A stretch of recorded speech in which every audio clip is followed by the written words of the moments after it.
Next हमारा topic है carbon and oxygen cycle. Last lecture में हमने ये देखा था कि एक इकोसिस्टम क्या होता है, उसके अंदर कौन कौन से कंपोनेंट्स होते हैं। तो उसको दोबारा से एक बार रिपीट कर लेते हैं कि ऐसे कंपोनेंट्स जिसमें लिविंग ऑर्गेनिजम्स आते हैं उसके लिए हम कौन सा वर्ड यूज करते हैं, बायोटिक कंपोनेंट्स, क्योंकि बायो मीन्स क्या होता है, लाइफ। और ऐसे कंपोनेंट्स जिसमें जो सांस नहीं ले सकते, जो मूव नहीं कर सकते, चल फिर नहीं सकते, उनको हम क्या नाम देते हैं, एबायोटिक।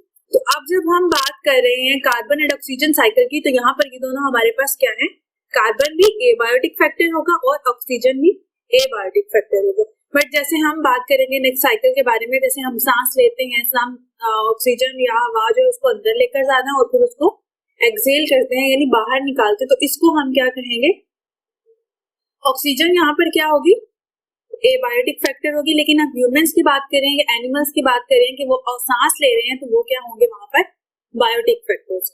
अब यहाँ पर हमारे पास दो मेन एलिमेंट्स आ रहे हैं, कौन कौन से हैं, कार्बन, कार्बन का सिंबल क्या होता है, C, और ऑक्सीजन का सिंबल क्या होता है, O। इसको हम O2 के फॉर्म में लिखते हैं। अब ये दोनों एलिमेंट्स जो है, अगर हम देखें हमारी लाइफ के लिए बहुत ज्यादा एसेंशियल है। लाइक अगर हम ह्यूमंस की ही बात करते हैं तो हम क्या करते हैं, सांस लेते हैं। जब हम सांस ले रहे होते हैं तो हम क्या चीज अंदर लेकर जाते हैं, ऑक्सीजन। और जब हम सांस बाहर निकालते हैं तो उसमें हम क्या करते हैं, कार्बन डाइऑक्साइड को एक्सेल करते हैं यानी बॉडी से बाहर निकालते हैं और ऑक्सीजन हम अंदर लेकर जाते हैं। अब मेनली अगर हम देखें तो जब हम सांस ले रहे होते हैं हम सिर्फ ऑक्सीजन नहीं लेकर जाते, हम एयर को अंदर इनहेल करते हैं एटमॉस्फेयर से। सो हम ये कह सकते हैं कि ये दोनों गैसेस, कार्बन और ये दोनों एलिमेंट्स कार्बन और ऑक्सीजन कहां पर प्रेजेंट होते हैं, एटमॉस्फेयर के अंदर प्रेजेंट होते हैं। अब वहां से ये किस फॉर्म में होते हैं, फिर हमारे पास ये कार्बन डाइऑक्साइड और ऑक्सीजन की फॉर्म में आ जाते हैं। तो ऑक्सीजन जो है, हम सिर्फ एनिमल्स की अगर हम बात करते हैं तो एनिमल्स क्या करते हैं, ऑक्सीजन को बॉडी के अंदर लेकर जाते हैं, ऑक्सीजन को यानी कि इनहेल करते हैं, और कार्बन डाइऑक्साइड को बॉडी से बाहर रिलीज करते हैं यानी इसको हम कहते हैं एक्सहेल। इनवर्ड होता है यानी अंदर लेकर जाना, और एक्स का लफ्ज हम यूज करते हैं जब हम किसी चीज को बाहर की तरफ भेज रहे होते हैं। नेक्स्ट आप एक्सोथर्मिक प्रोसेसेस भी पढ़ेंगे, तो जहां पर भी एक्स वर्ड यूज हो रहा होता है ना, ये हम किसके लिए यूज करते हैं, जब कोई चीज किसी एक जगह से बाहर जा रही होती है तो उसके लिए हम एक्स वर्ड यूज करते हैं। और इनहेल है यानी हम बॉडी के अंदर लेकर जा रहे हैं, ठीक है, दोनों चीजें आपने याद रखनी है। तो अब ऑक्सीजन और कार्बन डाइऑक्साइड, ऑक्सीजन हमने इनहेल की, हवा हम अंदर लेकर गए, उसके अंदर ऑक्सीजन थी और वो कहां पर प्रेजेंट थी, एटमॉस्फेयर के अंदर। इसी तरह अब हमने सांस जो है वो बाहर जब निकालते हैं, एक्सहेल करते हैं, तो वो क्या होती है, वो कार्बन डाइऑक्साइड होती है, क्योंकि हमारी बॉडी एयर के अंदर से ऑक्सीजन को यूज कर लेती है और कार्बन डाइऑक्साइड को बाहर रिलीज कर देती है। तो अब ये कार्बन डाइऑक्साइड भी कहाँ आ गई, एटमॉस्फेयर के अंदर आ जाएगी। तो इसका मतलब है कि ये दो सारी गैसेस जो होती हैं मेनली ये कहाँ पर प्रेजेंट होती हैं, एटमॉस्फेयर के अंदर प्रेजेंट। और किस फॉर्म में, अब मेन हमारे पास जो आ रहे हैं वो है कार्बन और ऑक्सीजन, ये दोनों एलिमेंट्स हैं। जब हम इनको इनहेल और एक्सहेल करने की बात कर रहे हैं और ये एटमॉस्फेयर के अंदर प्रेजेंट होती हैं, तो ये किस फॉर्म में होती हैं, ये गैसेस की फॉर्म में प्रेजेंट होती है। यानी कार्बन जो है वो कार्बन डाइऑक्साइड की फॉर्म में होती है और ऑक्सीजन जो है ये भी गैस की फॉर्म में, O2 की फॉर्म में एटमॉस्फेयर के अंदर प्रेजेंट होती है। अब ये देखें, हम मुसलसल जो है क्या कर रहे हैं, ऑक्सीजन को इनहेल कर रहे हैं। बहुत सारे मिलियंस ऑफ एनिमल्स भी हैं, ह्यूमंस भी हैं, जो कंटिन्यूअसली सांस ले रहे हैं, ऑक्सीजन को अंदर लेकर जा रहे हैं, कार्बन डाइऑक्साइड को बॉडी से बाहर लेकर जा रहे हैं। अब इससे क्या होगा, ऑक्सीजन तो खत्म हो जानी चाहिए, ऑक्सीजन खत्म हो सकती है, लेकिन यहाँ पर क्या होता है, एक प्रॉपर साइकिल जनरेट हो रहा होता है, एक प्रॉपर साइकिल चल रहा होता है कार्बन और ऑक्सीजन का, जिससे ना तो कार्बन डाइऑक्साइड खत्म होती है और ना ऑक्सीजन खत्म होती है। ये सर्कुलेट करती रहती है एनिमल्स के दरमियान। जैसे देखिए हमारे पास सबसे पहले क्या आते हैं, एनिमल्स। अब यहाँ पर पहले मुझे ये बताएं कि ये जो काऊ है ये हमारे पास क्या होगी, एक बायोटिक फैक्टर होगी या एबायोटिक, ये बायोटिक कंपोनेंट होगी। अब ये अगर हम देखें तो ये क्या करती है, ऑक्सीजन को इनहेल करती है, क्योंकि एनिमल्स की तरह ये भी ऑक्सीजन को यूज करते हैं, और जो कार्बन डाइऑक्साइड होती है उसको एक्सहेल कर देते हैं यानी एटमॉस्फेयर के अंदर रिलीज कर देते हैं। अब आ जाते हैं हम प्लांट्स की तरफ। प्लांट्स क्या करते हैं, प्लांट्स तो हमने देखा है, बार बार एक चीज पढ़ी है कि जब प्लांट्स फोटोसिंथेसिस करते हैं, फोटोसिंथेसिस का प्रोसेस बेसिकली क्या है, जिसके थ्रू प्लांट्स फूड प्रोड्यूस करते हैं। तो इसमें ये क्या कर रहे होते हैं, ऑक्सीजन को रिलीज करते हैं और कार्बन डाइऑक्साइड को यूज करते हैं। इसका मतलब है कि एनिमल्स और प्लांट्स जो है दोनों एक दूसरे के अपोजिट चल रहे हैं। अब एनिमल्स हैं, फॉर एग्जांपल हमारे पास एक एनिमल है और ये हम प्लांट की बात कर रहे हैं। यहाँ पर सिंपल सी बात होगी कि एनिमल क्या कर रहे हैं, ऑक्सीजन ले रहे हैं और कार्बन डाइऑक्साइड रिलीज कर रहे हैं, और प्लांट्स क्या करते हैं, ऑक्सीजन को रिलीज करते हैं, और ये ऑक्सीजन कौन यूज करता है, इसको एनिमल्स यूज कर लेते हैं। और एनिमल्स क्या करते हैं, कार्बन डाइऑक्साइड रिलीज करते हैं, और ये कार्बन डाइऑक्साइड जो है इसको फिर कौन यूज कर लेता है, इसको प्लांट्स यूज कर लेते हैं ड्यूरिंग फोटोसिंथेसिस, क्योंकि उनको फोटोसिंथेसिस करने के लिए कार्बन और वाटर मॉलिक्यूल्स रिक्वायर होते हैं, तभी वो ग्लूकोज बनाते हैं, यानी अपनी फूड प्रिपेयर कर सकते हैं।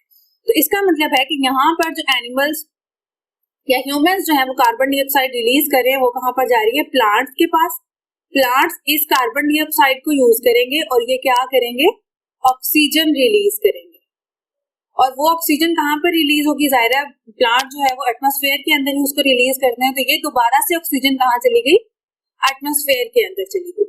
अब देखें हमारे पास प्लांट्स ने जब फूड प्रोड्यूस करनी होती है तो वो इस सनलाइट को भी यूज करते हैं और इस कार्बन डाइऑक्साइड को भी यूज करते हैं और वाटर मॉलिक्यूल्स को भी यूज करके फिर फूड प्रोड्यूस करते हैं। अब देखिए ये जो सनलाइट है, यहाँ से एनर्जी कहाँ पर आ रही होती है, या हमारे पास यहाँ से डायरेक्ट एनिमल्स एनर्जी लेते हैं या प्लांट्स एनर्जी लेते हैं और उसको एनिमल्स यूज करते हैं। अब हम मेनली बात कर रहे हैं गैसेस की। तो अब यहाँ से क्या होता है, ये जो सारी ऑक्सीजन होगी एटमॉस्फेयर के अंदर एक्युमुलेट हो जाती है, और इसी ऑक्सीजन को दोबारा से फिर कौन यूज कर लेता है, एनिमल्स यूज कर लेते हैं।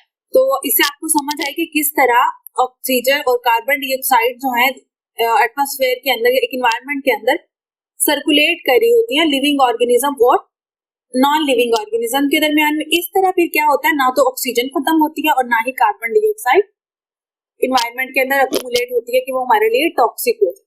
अब हमने देखना ये है कि ये कार्बन डाइऑक्साइड और ऑक्सीजन यूज कहाँ पर हो। पहली बात तो हमने देख ली कि ये किस वे में होती है, एक साइक्लिक वे में सर्कुलेट हो रही होती है। अब हम देखते हैं कि प्लांट्स कब यूज करते हैं। तो इसका मैंने आपको बताया कि फोटोसिंथेसिस जब प्लांट्स करते हैं तो ये कार्बन डाइऑक्साइड को एटमॉस्फेयर से लेते हैं, जो एनिमल्स प्रोड्यूस कर रहे होते हैं या एक्सहेल कर रहे होते हैं, उसको यूज करके ऑक्सीजन रिलीज करते हैं। अब जितने भी एनिमल्स और प्लांट्स हैं इनके अंदर रेस्पिरेशन का प्रोसेस होता है। रेस्पिरेशन क्या होता है, जैसे हमारा रेस्पिरेटरी सिस्टम है, आपने पढ़ा हुआ होगा। रेस्पिरेटरी सिस्टम या रेस्पिरेशन पहले देख लेते हैं, जो हमारा सांस लेने का अमल होता है, और रेस्पिरेटरी सिस्टम तो इसमें सारा इन्वॉल्व होता है। तो रेस्पिरेशन हम सांस ले रहे हैं, तो इसमें आप देखेंगे हमारी बॉडी के कौन कौन से पार्ट्स इन्वॉल्व होते हैं। नोज यानी नॉस्ट्रिल्स, हम नाक से सांस ले रहे होते हैं। आगे कहाँ पर जाता है वो, ट्रैकिया के अंदर। ट्रैकिया से कहाँ पर जाता है, लंग्स के अंदर। तो ये हमारा रेस्पिरेटरी सिस्टम। तो एनिमल्स जब रेस्पिरेट करते हैं तो ये इस रेस्पिरेशन के दौरान में यही प्रोसेस होगा, ऑक्सीजन को इनहेल करेंगे, कार्बन डाइऑक्साइड को एक्सहेल करेंगे। एटमॉस्फेयर के अंदर एनिमल्स कार्बन डाइऑक्साइड एटमॉस्फेयर में रिलीज करेंगे, उसको प्लांट्स यूज करेंगे, प्लांट्स की बनाई हुई ऑक्सीजन को दोबारा से एनिमल्स यूज कर लेते हैं। अब यहाँ तक तो इसका साइकिल खत्म हो गया। अब आ जाते हैं डीकम्पोजिशन की तरफ। डीकम्पोजिशन क्या है, डीकम्पोज करने का मतलब होता है किसी चीज की ब्रेक डाउन। अब ये एनिमल्स और प्लांट्स और एटमॉस्फेयर, इनके दरमियान में तो हमने ये रिलेशन देख लिया कि एक दूसरे के साथ कोलैबोरेट कर रहे होते हैं, कोऑर्डिनेट कर रहे होते हैं ऑक्सीजन और कार्बन साइकिल, कार्बन को मेंटेन करने के लिए, उसकी जो अमाउंट रिक्वायर्ड है उसको मेंटेन करने के लिए एटमॉस्फेयर के अंदर। बट देखें एनिमल्स जो है उनकी भी डेथ होती है, प्लांट्स है उनकी भी डेथ होती है।